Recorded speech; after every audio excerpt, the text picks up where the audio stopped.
మండు వేసవి మనుషుల ప్రాణాలను హరించే నేపథ్యం నుండి ఇటీవల చిక్కోలు జిల్లా వ్యాప్తంగా విస్తారంగా కురిసిన వర్షాలకు ఒక్కసారి వాతావరణం చల్లబడిందన్న ధీమా ఈరోజు మరో భయాన్ని ఎదురుచూసే పరిస్థితి ఉంది.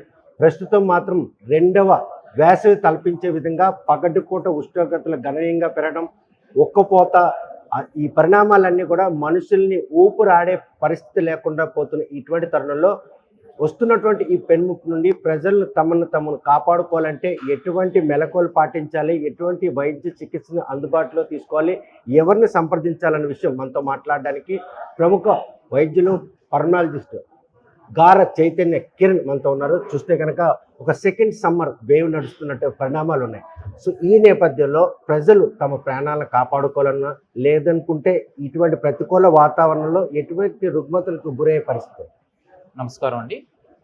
ఈరోజు మీరు అడిగిన ప్రశ్నకి సమాధానంగా ప్రజలు ఆల్రెడీ గత 2-3 నెలలుగా తీవ్రమైన ఎండ పరిణామాలనే చూశారు. ఇప్పుడు అది కొంచెం తగ్గి వాతావరణం మార్పులు చెంది వర్షాలు అవన్నీ రావడం వల్ల కొంచెం చల్లదనం అనేది వచ్చింది. అయినా సరే మళ్ళీ రివర్స్లో మళ్ళీ ఎండ అనేది ప్రభావం బాగా ఎక్కువయ్యి దీనివల్ల మన ఆరోగ్య పరిస్థితి మీద కూడా ప్రభావం పడే ఆస్కారం అనేది ఉన్నది. ఎటువంటి ప్రభావాలు పడవచ్చు అంటే మన వాటర్ హైడ్రేషన్ అనేది చాలా ఇంపార్టెంట్. చల్లగా అయింది కదా అని చెప్పి వాటర్ అనేది తీసుకోవడం బాగా తగ్గించేస్తున్నారు. కానీ అది తీసుకోవడం అనేది నార్మల్గా రోజుకి 4 నుంచి 5 లీటర్ల వాటర్ అనేది తీసుకోవడం చాలా ఇంపార్టెంట్, అవసరం. అది మనం తీసుకోగట్లయితే ఆరోగ్యంగా ఉండొచ్చు. దీంతో పాటు చల్లదనం వాతావరణ మార్పుల్లో మనకి ఊపిరితిత్తులకు సంబంధించి మెయిన్గా వచ్చేవి ఆస్తమా, సిఓపిడి లాంటి సమస్యలు ఎక్కువగా వచ్చే ఛాన్సెస్ అనేవి ఉన్నాయి. అంటే అవి ఎవరికి వెంటనే అవి అటాక్ అయ్యే అవకాశం ఉంటుంది. చిన్నపిల్లలు, వృద్ధులకి వేసవి తాపనలు బయటపడ్డాం, ఇంకా చల్లబడిందన్న ఊపిరి పీల్చుకున్న తరుణంలో ఇటువంటి ప్రతికూల పరిణామాలు మనిషిపై వచ్చినటువంటి ఆ వ్యాధులను పరీక్షించుకోవాలంటే ఎటువంటి జాగ్రత్తలు? ముఖ్యంగా చిన్నపిల్లల్లో వచ్చేది ఉబ్బసానికి సంబంధించిన వ్యాధి. జనరల్గా వర్షం పడి దాన్ని ఒక ట్రిగర్ అంటాం. వర్షం అనేది ఒక ట్రిగర్. చిన్నపిల్లల్లో ఇది ఎక్కువగా వచ్చి ఊపిరితిత్తులు మూసుకుపోయే ప్రమాదం, అంటే ఊపిరితిత్తుల నాణాలు అనేవి చిన్నగా అయిపోయి వాళ్ళకి ఆయాసము, దగ్గు అనేది ఎక్కువైపోవడం వల్ల ఆస్తమా అనేది బయటకు వచ్చే ప్రభావం ఉంటుంది. అలాగే పెద్దవాళ్ళల్లో కూడా ఇంతకుముందు స్మోకింగ్ చేసిన వాళ్ళల్లో వీళ్ళల్లో మనకి వాతావరణ మార్పుల వల్ల వాళ్ళల్లో కూడా ఊపిరితిత్తుల్లో మార్పులు చెంది సిఓపిడి అనేది ఉబ్బసం, అది కూడా పెద్దవాళ్ళల్లో ఉబ్బసాన్ని సిఓపిడి అంటాం. ఇది మనకి ఎక్కువగా బయటకు వచ్చే ప్రమాదం అనేది ఉంది. దీనికి మనం తీసుకోవాల్సిన జాగ్రత్తలు వర్షంలో తడవకుండా ఉండడం, హైడ్రేషన్ బాగా మెయింటైన్ చేయడం, అలాగే మనం ఇచ్చిన మందులు ఇన్హేలర్ని బాగా యూజ్ చేయడము, రెగ్యులర్గా వాడుకుంటూ ఉండి, అలాగే వాళ్ళ స్మోకింగ్ కానీ ఏమైనా ఉంటే అవి తగ్గించుకొని రెగ్యులర్గా వ్యాక్సిన్స్ అనేవి చాలా ముఖ్యమైనవి. వీళ్ళల్లో ఇవన్నీ తీసుకొని ప్రక్రియ అనేది నార్మల్గా వెళ్తూ ఉంటుంటే అవన్నీ తగ్గే ఆస్కారం అనేది ఉంటుంది. చూస్తే కనుక ప్రస్తుతం మాత్రం ఈ హీట్ వేవ్ హీట్ కనెక్టర్ రెండు, అంటే వేసవి తాపంతో పాటు గాలిలో కూడాను ఆ హీట్ వేవ్ నడుస్తుంది. ఈ రెండు పరిణామాలు కూడాను ఒక్కసారిగా వాతావరణం మార్పు, సమ్మర్ నుండి మనం రైనీ సీజన్కి ఎంటర్ అవుతున్నాం అన్నట్టు ధీమా మనుషుల్లో ఉండనే ఉంటుంది. కానీ ఇంత లోపలే ఒకవైపు ఇది మాన్సూన్స్ బ్యాక్ ఎండ్ వెళ్ళడం, అదేవిధంగా వర్షాలు సడన్గా ఆగిపోవడం, ఒక హీట్ వేవ్స్ క్రియేట్ అవ్వడం, ఈ వాతావరణ నేపథ్యంలో సాధారణ పబ్లిక్ కూడాను చాలా రుగ్మతలు ఇమీడియట్గా అటాక్ అయ్యే రుగ్మత ఏదైనా ఉంటాయి.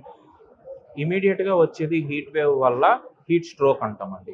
ఈ హీట్ స్ట్రోక్ని మనం ఎప్పుడు కూడా నీడలో ఉండడము, లేకపోతే వాటర్ హైడ్రేషన్ అనేది ఎక్కువ తీసుకోవడం, చల్లదనం కావాల్సినవన్నీ తీసుకుంటూ ఉండి రెగ్యులర్గా మనం ఈ మెయింటైన్ చేస్తేనే హీట్ వేవ్ నుంచి మనం తప్పించుకోగలము.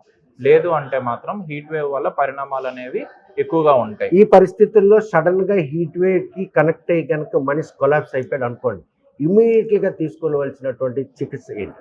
ఇమీడియట్గా మనం హీట్ వేవ్ వల్ల కొలాప్స్ అయిపోతే వెంటనే హాస్పిటల్కి మనం చూపించుకోవాల్సిన పరిస్థితి ఉంది. వెంటనే ఎమర్జెన్సీ డిపార్ట్మెంట్కి వచ్చి మనకున్న ఆల్రెడీ ఏవేవి సమస్యలు ఉన్నాయో అవన్నీ చెప్పి హీట్ వేవ్ వల్ల వచ్చింది అనే విషయాన్ని మనం తెలుసుకొని రెగ్యులర్ హైడ్రేషన్ని మెయింటైన్ చేసి వాళ్ళని బయటకు తీసుకొని వచ్చే పరిస్థితి. అంటే ఫస్ట్ ఎయిడ్గా ఒకవేళ దూరం వైద్యం అందుబాటులో లేదు, చాలా దూరం ఉన్నందుకు ఫస్ట్ ఎయిడ్గా వారిని ఉపశమనం చేయాలంటే అప్పటికప్పుడు చేయాల్సినది ఏంటంటే వాటర్ అనేది ఎక్కువగా ఇవ్వడము, మనము ఈ వాటర్ అనేది బీపీ ఒకసారి చెక్ చేసుకొని బీపీ మెయింటైన్ అవుతుందో లేదో చూసుకొని వాళ్ళకి చల్లగా ఒక తడిగొడ్డ లాంటిది ఏమైనా పైన వేసి వాళ్ళు నార్మలైజ్ స్టేజ్కి వచ్చిన తర్వాత ఒకసారి హాస్పిటల్కి వెళ్ళి చూపించుకోవడం మంచిది. ఈ పరిణామాలు ఇలాగే కొనసాగేలాగుంటే మరొక 20-30 రోజులు, ఎందుకంటే రైనీ సీజన్ వచ్చింది, వర్షాలు పడతాయని చెప్పేసి చాలా ధీమాగా ఉన్న నేపథ్యంలో కొనసాగినట్టయితే ఎటువంటి రుగ్మతలు వచ్చే అవకాశం కానీ?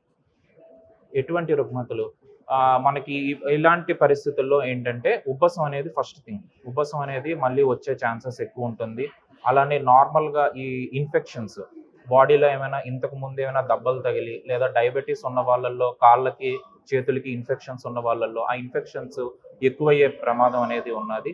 అలానే టీబీ ఉన్న వాళ్ళల్లో కూడా టీబీ కూడా బయటకు వచ్చే ప్రమాదం ఉంటుంది. సమ్మర్లో బాగా హీట్ వేవ్ కారణంగా బాడీ పూర్తిగా టెంపరేచర్ ఇది స్కిన్ డిచెస్ మోడ్లో కూడా వెళ్ళే పరిస్థితి ఉంది.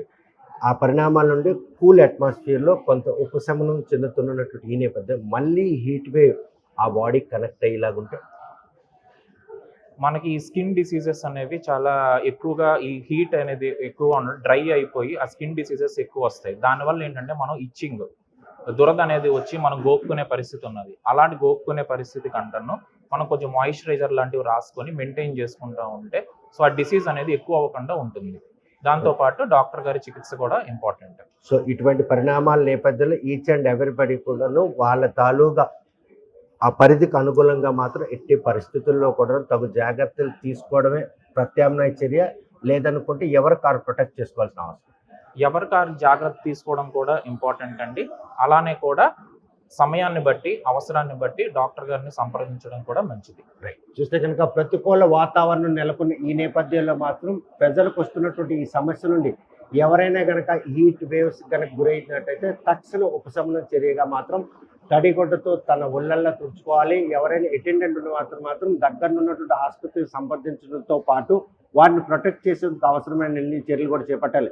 ఇటువంటి పరిణామాల నుండి ప్రజలు తమ ప్రాణాలను కాపాడుకోవడం కానీ ఈ చర్మ సంబంధించిన వ్యాధులు కావచ్చు, ఉబ్బసానికి సంబంధించిన వ్యాధిగ్రస్తులు కావచ్చు, వీరందరూ కూడా చాలా జాగ్రత్తగా వ్యవహరించి వైద్యులు సంప్రదించడమే తప్ప వ్యక్తిగతమైనటువంటి ఎటువంటి ప్రయోగాలు కూడా చేసి ప్రాణం మీద తెచ్చుకోవద్దని చెప్పి పర్మనాలజిస్ట్ గార చైతన్య మాత్రం స్పష్టం చేస్తున్నారు. మరి ఈ దిశగా ప్రజలందరూ కూడా ఇటువంటి ప్రతికూల వాతావరణంలో తమను ప్రయత్నం ప్రయత్నం చేస్తారని ఆశిద్దాం. వీడియో జర్నలిస్ట్ రామకృష్ణతో సత్యం, RTV శ్రీకాంత్. తెలుగులో ఫాస్టెస్ట్ న్యూస్ ఇప్పుడు కొత్త అవతారంలో 5 సెకండ్లోనే పూర్తి వార్తా సమాచారం మీ చేతిలో. సోషల్ మీడియా ట్రెండ్స్ మీ కళ్ళ ముందుకే live TV and voice search ఆప్షన్స్తో ఇప్పుడే డౌన్లోడ్ చేయండి. యాప్ లింక్ డిస్క్రిప్షన్లో ఉంది.